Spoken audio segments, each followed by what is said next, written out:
Hello student, this is Shaheen and in this particular lecture video we are going to discuss important topics of Delhi University. The topic is, the subject is banking and insurance and that is related to BCom third year. Now सबसे पहले ये lecture start करने से पहले the most important thing is आज कुछ topic discuss करेंगे that is banking and insurance plus economics, दोनों के लिए ही इम्पॉर्टेंट है। तो आप लोग बहुत अच्छे से इस वीडियो को गो थ्रू करना, क्योंकि कहीं ना कहीं ये जो टर्म्स हैं वो दोनों के पॉइंट ऑफ व्यू से पर्सपेक्टिव से इम्पॉर्टेंट है। जैसे कि फॉर एग्जांपल आपका क्रेडिट क्रिएशन है, जैसे कि आप लोग देख सकते हो। अच्छा, क्रेडिट क्रिएशन होता क्या है? डिमांड डिपॉजिट बहुत इंपॉर्टेंट प्ले करती है रोल मनी सप्लाई का, क्योंकि जो पैसा हम लोग बैंक में डिपॉजिट करके आते हैं वही पैसा मनी फ्लो में आता है। और अगर आप ये सोचो कि वो पैसा जो आप सेव करके रखते हो वो पैसा कभी भी मनी फ्लो में आएगा ही नहीं, तो मनी सप्लाई उससे ना इंक्रीज होगी ना डिक्रीज होगी। इसीलिए डिमांड डिपॉजिट को इम्पॉर्टेंट कॉन्स्टिट्यूएंट और इम्पॉर्टेंट एलिमेंट के तौर पर ट्रीट किया जाता है मनी सप्लाई में। एक्सपेंशन, अगर डिमांड डिपॉजिट का एक्सपेंशन होगा तो मनी सप्लाई का भी एक्सपेंशन होगा, और पूरा का पूरा इंटायर जो स्ट्रक्चर होगा वो किस पे बेस्ड है? क्रेडिट पे। सपोज 1 लाख रुपए किसी ने बैंक में जमा किए, अब उस 1 लाख का बैंक कुछ परसेंट अपने पास सेविंग के तौर पे रखता है, क्योंकि आप विड्रॉल के लिए मांग सकते हो, और बाकी का पैसा सपोज 10% बैंक अपने पास रख रहा है, तो 10,000 बैंक ने अपने पास रखे, बाकी बचे 90,000 वो बैंक लोन के तौर पे चढ़ा देता है और उस पे वो इंटरेस्ट चार्ज करता है। तो क्या होता है, इसी तरीके से ये गो थ्रू होता रहता है। Credit basically means getting the purchasing power now and promise to pay at some time. आज की डेट में मैंने कुछ पैसा सबमिट किया और प्रॉमिस किया कि मैं फ्यूचर के अंदर उसको पे कर दूंगी। बैंक क्रेडिट का मतलब होता है बैंक लोन और बैंक की एडवांसेस। अब बैंक की, अभी मैंने आपको बताया कि कुछ पार्ट बैंक मिनिमम रिजर्व के तौर पे अपने पास रखता है और बाकी का पैसा लैंड करने के लिए चढ़ा देता है ताकि उससे इनकम जनरेट हो सके। The loan is credited to the account of the borrower. अब बोरोवर के खाते के अंदर जाएगा और every bank loan creates an equivalent deposit in the bank. और बैंक में मान लो जो भी पर्सन आया वो 10 लाख के लिए लोन के लिए आया, तो उसने 10 लाख रुपए उसके अकाउंट में डाल दिए। अब अकाउंट में डाले तो वो सारा का सारा मनी तो यूटिलाइज कर नहीं लेगा, उसका भी कुछ परसेंट वो रख लेते हैं और फिर उसको लोन के तौर पे आगे फॉरवर्ड करते रहते हैं। तो ये एक तरीका है जिससे आप गो थ्रू कर सकते हो, और ये बहुत इम्पॉर्टेंट रोल प्ले करता है। The 2 most important aspects of credit creation, देखो 2 इम्पॉर्टेंट एस्पेक्ट्स हैं क्रेडिट क्रिएशन के। सबसे पहला है लिक्विडिटी और second one is profitability. Liquidity, bank के पास क्या होता है ना, the bank must have pay cash to its depositor. Depositor को भी भाई कभी भी डिमांड कर सकते हैं पैसा। और प्रॉफिटेबिलिटी मीन्स जो इंटरेस्ट चार्ज करता है बैंक, जो बैंक इंटरेस्ट चार्ज करता है और जो कि लोन के तौर पे लोगों को पैसा देता है उससे इंटरेस्ट चार्ज करता है, उसी से बैंक अपना प्रॉफिट कंज्यूम करता है। Now banks credit creation process जो है ना वो एक अजम्पशन पे बेस्ड है। अजम्पशन का मतलब क्या है कि during any time interval only, किसी टाइम इंटरवल पे ही आप कुछ नीड होगी आपको फ्रैक्शन की।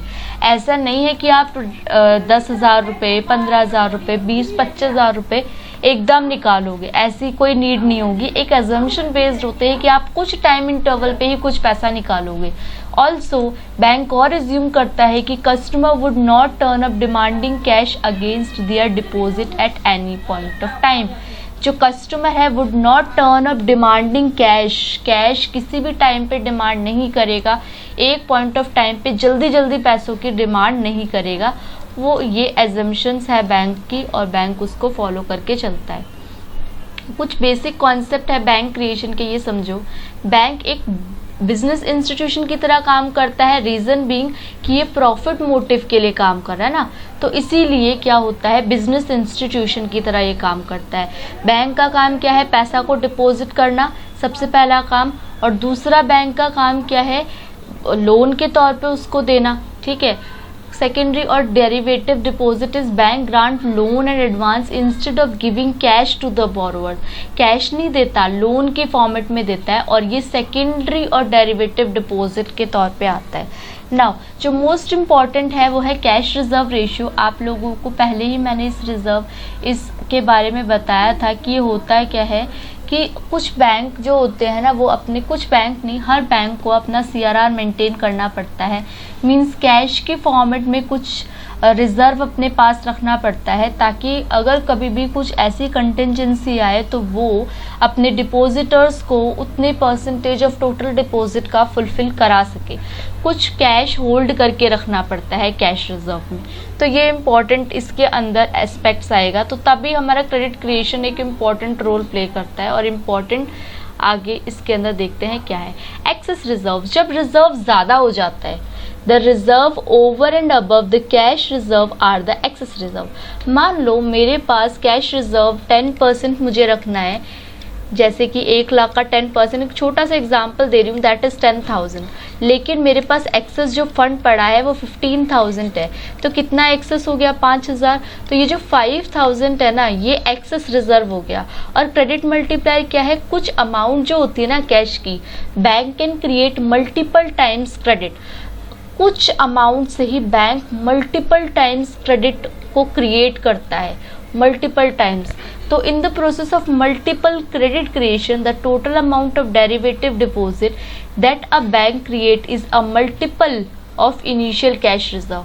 तो तभी वो जितना कैश रिजर्व उसके पास होता है, जितना भी पैसा, उससे डबल टाइम कैश रिजर्व, कई मल्टीपल टाइम्स क्रेडिट की क्या करते हैं, credit creation by single bank. एक जो सिंगल बैंक है वो कैसे क्रेडिट क्रिएट करता है, और जो मल्टीपल बैंक्स होते हैं, पूरा बैंकिंग सिस्टम, वो किस तरीके से क्रेडिट की क्रिएशन करते हैं। तो ये दो इम्पॉर्टेंट एस्पेक्ट है इसके अंदर। नेक्स्ट इज, देखो अब यहाँ से आपको क्लियर होगा कि मैं कहना क्या चाहती थी। सपोज ये सबसे इम्पॉर्टेंट चीज़ है यहाँ पे, पर्सन ए है, पर्सन ए ने 1,000 रुपये डिपॉजिट कराए, 20% सपोज हम मान रहे कैश रिजर्व है, 1,000 रुपये का 20% 200 रुपये बैंक अपने पास रख रहा है, बाकी 800 रुपये क्या कर रहा है, क्रेडिट, इस पे क्रेडिट क्रिएशन कमाएगा, ये लोन के तौर पे दे दिए। अब सपोज जिस लोन के तौर पे जिस पर्सन को मैंने लोन के तौर पे 800 दिए, उसने बैंक में डिपॉजिट करे। अब फिर अगेन मैं 160 रुपीज़ की अर्निंग करूँगी, मीन्स वो बचा के रखूँगी। अब कितने पैसे इसको सब्ट्रैक्ट करके आ गए, 640। अब थर्ड पर्सन, फिर 640 को मैंने लोन पे चढ़ा दिया, 640, ये अजम्पशन। अब ये मत सोचना कि मैम इतने ही क्या लोग इतने ही अमाउंट क्या करते रहेंगे, नहीं, एक अजम्पशन है। अभी हमने पढ़ते हुए चले थे कि एक सर्टेन पॉइंट ऑफ टाइम पे ही पैसा निकाला जाता है बैंक से। तो ये 640 हो गए, उसमें से 20% काटा, तो ये जो ये वाली अमाउंट देख रहे हो ना आप, हाईलाइट करते हो उसको, ये जो ये वाली अमाउंट है, ये बैंक का क्या होता है, क्रेडिट का क्रिएशन, ठीक है। और ये होता है क्रेडिट क्रिएशन का deposit, credit creation of derivative deposit, जो कि डेल्टा हम इससे डिनोट करते हैं। नेक्स्ट देखो, अब ये आपकी पूरी की पूरी समरी लिखी है, ये आप लोग पढ़ोगे कि अगर एक पर्सन डिपॉजिट करता है 1,000 रुपये, दूसरा 800 रुपये, तीसरा इतना इतना, तो बैंक के पास कितने पैसे आ गए ये टोटल देखो। तो this process continues till the primary deposit 1000 convert नहीं हो जाते। फिर ये जो 1000 कन्वर्ट हुए थे ना, देखो ये 1000 कन्वर्ट कर दिए थे ना 1000 में, 1000 से स्टार्ट हुआ, 1000 पे ही कंप्लीट हुआ, यही तब तक ये प्रोसेस चलती रहती है, ठीक है। तो यही बोला गया है इसके अंदर। अब multiple credit creation by banking system, banking system ना बहुत टाइप से मल्टीपल क्रिएशन करती है। The banking system has many banks in it, it can not grant loan in excess of the cash it creates. When a bank create a derivative deposit it loses cash to other bank. क्या बोल रहा है, एक banking system में बहुत सारे bank होते हैं, और ये loan, it can not grant loan in excess of cash it create, जितना उसने कैश क्रिएट किया उससे ज़्यादा लोन नहीं दे सकता। When a bank create a derivative deposit, जब बैंक डेरिवेटिव डिपॉजिट करता है, इशू करता है, तब it loses cash to other bank, तो वो दूसरे बैंक को कैश की फॉर्मेट में कैश नहीं दे सकता। जैसे कि एक और एग्जांपल दे रखा है, सपोज समझो, अब ये मल्टीपल बैंक्स किस तरीके से परफॉर्म कर रहे हैं, ये देखो सेम प्रोसेस है आपकी, जो अभी मैंने बताई थी सेम प्रोसेस है, इसी सबको डिस्कस कराया हुआ है। अब इस तरीके से मतलब मल्टीपल बैंक का भी वही काम है, जिस तरीके से हमारा सिंगल बैंक काम करता था, उसी तरीके से मल्टीपल बैंक भी काम करते हैं। अच्छा, लिमिटेशंस क्या है क्रेडिट क्रिएशन की, क्या क्या चीज़ें हमें ध्यान रखनी पड़ेगी। तो well banks would prefer an unlimited capacity, bank के पास अनलिमिटेड क्षमता होती है कि वो क्रेडिट क्रिएट करे और प्रॉफिट को बढ़ाए, लेकिन उसकी कुछ लिमिटेशंस भी हैं। लिमिटेशंस क्या हैं? This limitation make the process of credit create non profitable, therefore a bank continues to create additional credit as long as there is a negligible chance of loan turning into bad debt। अच्छा ये बताओ मुझे, क्या negligible chance होता है? There is negligible chance of loan turning into bad debt? नहीं, बहुत ज़्यादा chances होता है कि bad debt में convert होने का। negligible chance होता है कि लोन easily हमें recover हो जाए, ठीक है। The interest rate that bank charge on loan and advance हमेशा ज़्यादा होता है जो कि हमें मिलता है। जैसे सपोज 1 लाख रुपए मैंने डिपॉजिट करे और 1 लाख रुपए का कोई लोन ले रहा है, तो क्या इस पे मुझे जो इंटरेस्ट मिल रहा होगा, ये मी हूँ, मुझे अगर मान लो 10% इंटरेस्ट मिल रहा होगा और आप ये यू हो, तो आपको अगर आपने लोन फॉर्मेट किया है तो आपको हमेशा ज़्यादा पे ही इंटरेस्ट देना पड़ेगा। तो ये भी एक तरीके से इसकी लिमिटेशन है। एक तो बैड डेब्ट की लिमिटेशन है और एक क्या बोल रखा है कि जितना हम डिपॉजिट की फॉर्मेट में लेते हैं उससे कई ज़्यादा वो लोग इंटरेस्ट चार्ज करते हैं हम लोगों से। Hence we can say the limitation of credit creation operate through shift in the balance between liquidity and profitability। तो वो shift होता रहता है liquidity और profitability में। फिर इन्होंने बोला the factors affecting, कुछ ऐसे factors हैं जो कि affect करते हैं, ये इतना ज़्यादा important नहीं है आपके लिए लेकिन फिर भी देख लो। the capacity of bank to create credit, सबसे पहले अगर बैंक ज़्यादा क्रेडिट क्रिएट करना चाहता है तो उसका मोटिव अलग होगा, और अगर वो सोशल वेलफेयर के लिए कर रहा है तो अलग होगा। The willingness of the bank to create credit, also the demand for credit in the bank market में जो क्रिएट करता है। Capacity to create credit in a matter, अच्छा क्रेडिट क्रिएशन जो है वो किस पे डिपेंड करता है, कितना लोग मेरे पास जमा कर रहे हैं, और फैक्टर किस पे डिपेंड करता है, मेरा कैश डिपॉजिट रेशियो कितना है, कैश कितना मेरे पास आ रहा है, और किस पे डिपेंड करेगा, CRR पे भी, कि मुझे रिजर्व कितना रखना है। अगर मान लो 1 लाख का पहले मैं रखती थी 20%, तो ये हो गया मेरा 20,000 रुपये, और अगर मैं इसी का रख रही हूँ मान लो सपोज 10%, तो ये 10,000 रुपये होगा। तो अब आप सोच के देखो कि पहले मैं 80,000 लोगों को लोन दे सकती थी, अब मैं 90,000 दे सकती हूँ, तो वहाँ पे मेरी क्रेडिट क्रिएशन की क्षमता ज़्यादा हो जाएगी, ठीक है। फिर इन्होंने बोल रखा डिमांड कितनी है मार्केट में, बोरोवर्स क्रेडिट वर्थीनेस है कि नहीं, बैड डेब्ट में चला जाता है सारा पैसा, और कैपेसिटी कितनी है, कितना ले रहा है बोरोवर, और लीकेजेस देखो क्या है इसमें। लीकेजेस क्या कह रहे हैं, if the bank are unwilling to utilise their surplus funds, अगर सरप्लस फंड उसका पड़ा है लेकिन वो तब भी नहीं चाहता कि वो लोन के रूप में दे, then the economy is heading toward recession, तभी रिसेशन आता है। If the public withdraw cash and hold it with themselves, अगर पैसा निकाले ही ना पब्लिक तो वो मनी सप्लाई में फ्लो ही नहीं होगा, ध्यान रखना। तो ये लीकेज है, अगर बैंक सरप्लस में फंड्स को अपना यूटिलाइजेशन नहीं देता तो मनी फ्लो नहीं हो पाएगा, मनी सप्लाई अच्छा नहीं होगा, और अगर पब्लिक विड्रॉ पब्लिक होल्ड करके रख ले कैश तो भी नहीं होगा। अब ध्यान से सुनना मेरी बात। सबसे पहले अगर आपका मनी क्रेडिट क्रिएशन या क्रेडिट मल्टीप्लायर आता है तो आप लिखोगे क्या, सबसे पहले इसकी डेफिनेशन, क्रेडिट क्रिएशन की डेफिनेशन, फिर उसके बाद वो जो बॉक्स आया था ना बॉक्स, वो बॉक्स मोस्ट इम्पॉर्टेंट है।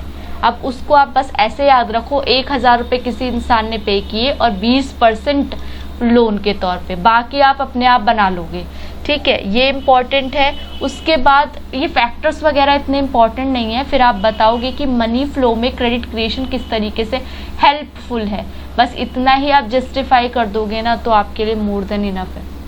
अब आगे बढ़ते हैं, कुछ और इम्पॉर्टेंट टॉपिक्स डिस्कस करते हैं, जैसे कि मार्जिनल एफिशिएंसी कैपिटल एक कीनीजियन कॉन्सेप्ट है। क्या कहता है ये, according to J.M. Keynes, nation output demand और इट्स स्टॉक कैपिटल, जो नेशन है अपने स्टॉक कैपिटल पे अपना आउटपुट देता है, कितना उसके पास स्टॉक है उसके ऊपर कितनी कैपिटल होगी। अगर increase in stock capital increase output, अगर आप कैपिटल में जो स्टॉक कैपिटल का है वो बढ़ता है तो आपका आउटपुट भी बढ़ेगा। The question is how much increase in investment. क्या इन्वेस्टमेंट से आउटपुट बढ़ता है? बिल्कुल। Well this depends on the productivity of new capital. New capital आप किस तरीके से यूटिलाइज कर रहे हो उसके ऊपर डिपेंड करता है कि आपके कैपिटल लगाने से आपका आउटपुट बढ़ेगा कि नहीं बढ़ेगा।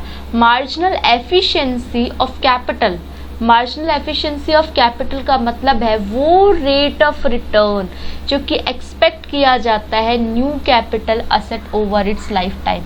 नई कैपिटल जैसे जैसे मैं बिजनेस में लगा रही हूँ उससे मुझे कुछ एक्सपेक्टेड रेट ऑफ रिटर्न की एक्सपेक्टेशन होती है कि भाई अगर मैंने इतना पैसा और बिजनेस में लगाया तो मेरा इससे रिटर्न इतना बढ़ जाएगा, तो उसी को बोलते हैं हम मार्जिनल एफिशिएंसी। दोबारा समझो, मार्जिनल एफिशिएंसी वो ऑफ कैपिटल वो रेट ऑफ रिटर्न है जो कि मैं एक्सपेक्ट करूंगी to be obtainable of a new capital asset over its lifetime. Lifetime मैंने अगर किसी नए कैपिटल असेट्स पे अपना लगाया तो मैं लाइफ टाइम उसे कितना रिटर्न चाहूंगी। The rate of discount which makes the present value of prospective yield from the capital asset equal to its supply price. क्या बोल रहे हैं? देखो, वो डिस्काउंट का रेट जहाँ पे जो प्रेजेंट वैल्यू है of the prospective yield, prospective yield means आज की डेट का प्रॉफिट फ्रॉम द कैपिटल, आज की डेट का प्रॉफिट किसका? प्रेजेंट वैल्यू का। वो रेट डिस्काउंट जिसमें जो मेरा प्रॉफिट आ रहा है कैपिटल असेट का वो किसके इक्वल हो जाए? सप्लाई प्राइस के इक्वल हो जाए। सप्लाई प्राइस मीन्स मेरा जो प्रॉफिट है जितना मैं लोगों को पैसा दे रही हूँ उसके इक्वल हो जाए। अब देखो एग्जाम्पल से समझ आएगा, थोड़ी सी टेक्निकल टर्म है तो इतना कंफ्यूज नहीं होना। वैसे ये मैंने ज़्यादातर एग्जाम में देखा नहीं है मार्जिनल एफिशिएंसी ऑफ कैपिटल, लेकिन किसी बच्चे ने मुझे कमेंट करके डाउट में पूछा था तो मैं उसका डाउट क्लियर कर रही हूँ बस इसी से। नाउ फॉर एग्जाम्पल, अगर एक बिजनेसमैन है जो $10,000 खर्च करता है नई ग्राइंडिंग मशीन पे, we assume further that this new capital continue to produce goods over a long period of time. हम ये अज्यूम करेंगे कि भाई मैंने नई मशीन लगाई है तो वो लाइफ टाइम मुझे कुछ ना कुछ रिटर्न लेके देगी। द न्यू रिटर्न, जो नया रिटर्न होगा ग्राइंडिंग मशीन का, मान लो मुझे जो रिटर्न मिल रहा है वो $1,000 पर एनम मिल रहा है, तो मार्जिनल एफिशिएंसी कितनी है मेरी? 10%। मीन्स मैं कितना यील्ड कमा रही हूँ, कितना प्रॉफिट कमा रही हूँ जब मैं न्यू मशीनरी को अपने बिजनेस में या न्यू कैपिटल को अपने बिजनेस में लगा रही हूँ तो उससे मुझे कितना प्रॉफिट जनरेट हो रहा है। That is how is marginal efficiency of capital. Hopefully अब क्लियर हो गया होगा आप लोगों को। तो ये बता रहे हैं कि ये किस तरीके से फॉर्मूले के तरीके से निकलता है। दैट इज SP जो होता है SP R1 1 + R, R2 1 + R²। इसको जनरेट करने की ज़रूरत नहीं है, बस इसको समझ लो कि ये कह क्या रहा है, मतलब दिमाग में बिठा लो। अब यहाँ पे आते हैं, ये क्या कह रहा है? ये कह रहा है कि अगर मैंने 20% अपनी इन्वेस्टमेंट की ना, तो ये अजम्पशन है, इस पे कंफ्यूज नहीं होना ये कहाँ से आ गया। तो ये कह रहा है कि 10% मेरी एफिशिएंसी होगी। अगर मैं 25 लगाती हूँ ना तो कहीं ना कहीं मेरी एफिशिएंसी कम होगी। 40 लगाती हूँ तो 7%, 70 लगाती हूँ तो 5%, 100 लगाती हूँ तो 2%। देखो ये सब एजम्पशन बेस्ड है तो इसमें कंफ्यूज मत होना, क्योंकि ऊपर देखो कहीं नहीं लिखा ऐसा कि ये है, इन्होंने ये टेबल गिवन दे रखा है। फिर देखो इसके बेसिस पे इन्होंने ये चार्ट बना रखा है। जैसे कि अगर मेरी 20 इन्वेस्टमेंट थी, ये यहाँ पे मेरा वॉल्यूम ऑफ इन्वेस्टमेंट आ रहा है, यहाँ पे ये मेरी इन्वेस्टमेंट है और ये मार्जिनल एफिशिएंसी ऑफ कैपिटल है। तो क्या कह रहे हैं, अगर मेरी 20 थी तो मुझे 10% का प्रॉफिट होता था, फिर मेरी 25 हुई तो मेरा ये 9% हो गया। फिर ये ग्राफ और ये ग्राफ, इस तरीके से इन्होंने मार्जिनल एफिशिएंसी कैपिटल का ग्राफ बना दिया। अब ये से समझाना क्या चाहते हैं, देखो हम ये समझते हैं, जो मार्जिनल एफिशिएंसी कैपिटल है and the rate of interest, दो इम्पॉर्टेंट फैक्टर हैं। किसके लिए? वॉल्यूम ऑफ इन्वेस्टमेंट के लिए। अगर मैं एक कंट्री में कोई भी इन्वेस्टमेंट न्यू चाहती हूँ तो मैं एक तो मार्जिनल एफिशिएंसी ऑफ कैपिटल देखूंगी और रेट ऑफ इंटरेस्ट देखूंगी। मार्जिनल एफिशिएंसी ऑफ कैपिटल क्यों? क्योंकि भाई नए एसेट को लगाने से मुझे रिटर्न कितना मिलने वाला है, और रेट ऑफ इंटरेस्ट क्यों? क्योंकि भाई कहीं ना कहीं मेरा इंटरेस्ट इन्वॉल्व होगा इसमें।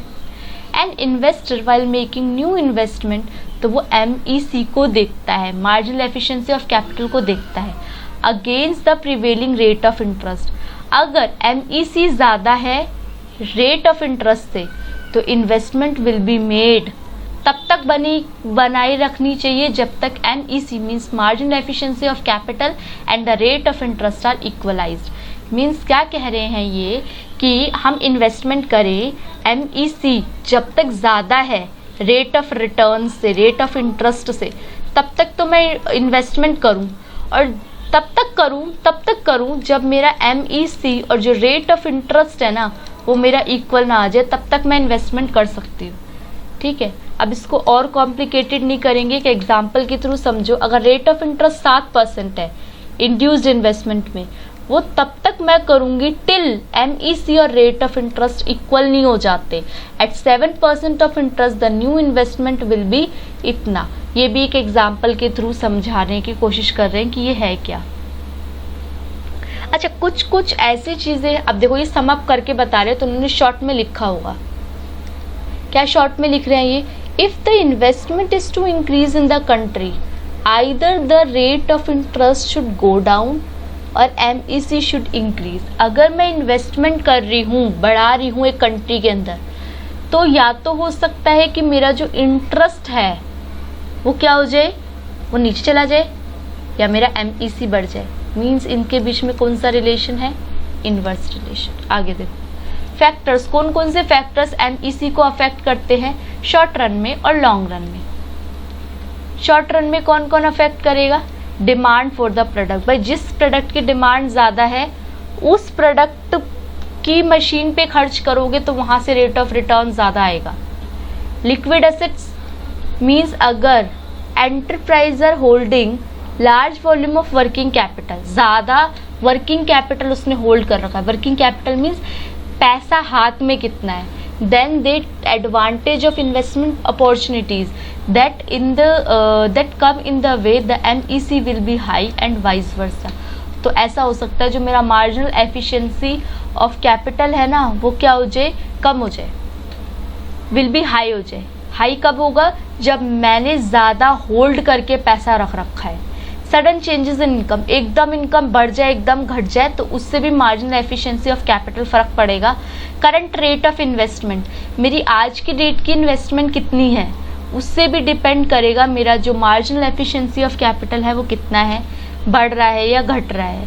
क्या कह रहे हैं कि अगर rate of investment currently going on that industry वो ज़्यादा हो रही है तो मार्जिनल एफिशिएंसी ऑफ कैपिटल क्या होगा, कम होगा। वे ऑफ ऑप्टिमाइज एंड पैसिमाइज, अगर ज़्यादा है या कम है मीन्स लोग ज़्यादा एक्टिव हैं इसमें या कम एक्टिव हैं उस पर भी डिपेंड करेगा। लॉन्ग रन में कौन कौन से फैक्टर्स अफेक्ट करते हैं? Rate of growth of population, technological development, the quantity of capital goods of relevant types already in existence, rate of taxes, ये है इसका basically. Means rate of taxes कैसे अफेक्ट करेगा? देखो मार्जिनल एफिशिएंसी ऑफ जो capital है वो directly influence होता है रेट ऑफ कैपिटल से by the government on various communities.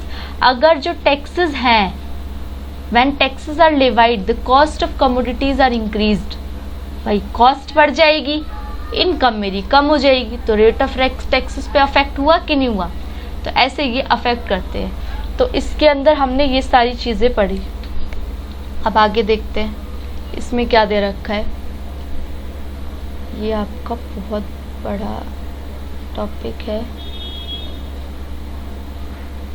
इसको गो थ्रू करके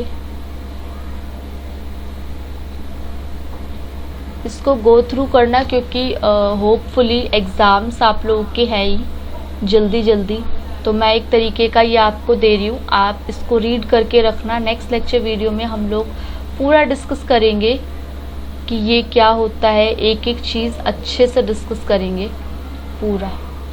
आप लोग इसको गो थ्रू करके रखना, ठीक है। अब आप लोग उससे नेक्स्ट लेक्चर वीडियो में मिलेंगे, तब तक आप लोग अच्छे से अपनी पढ़ाई को कंटिन्यू करो। मैं सपोर्टिव हूँ, आप लोगों के लिए कोशिश कर रही हूँ जितना कंटेंट प्रोवाइड कर सकूँ। मैनेजमेंट कॉस्टिंग है, कौन सा सब्जेक्ट है मैनेजमेंट, वो उसकी लेक्चर वीडियो मैं अभी अवेल नहीं करा पा रही क्योंकि मैं अभी economics, banking and insurance, advertising, international business, in 4 subjects में इन्वॉल्व हूँ और यही अपने आप में काफ़ी कंटेंट प्रिपेयर करना पड़ता है इसके लिए।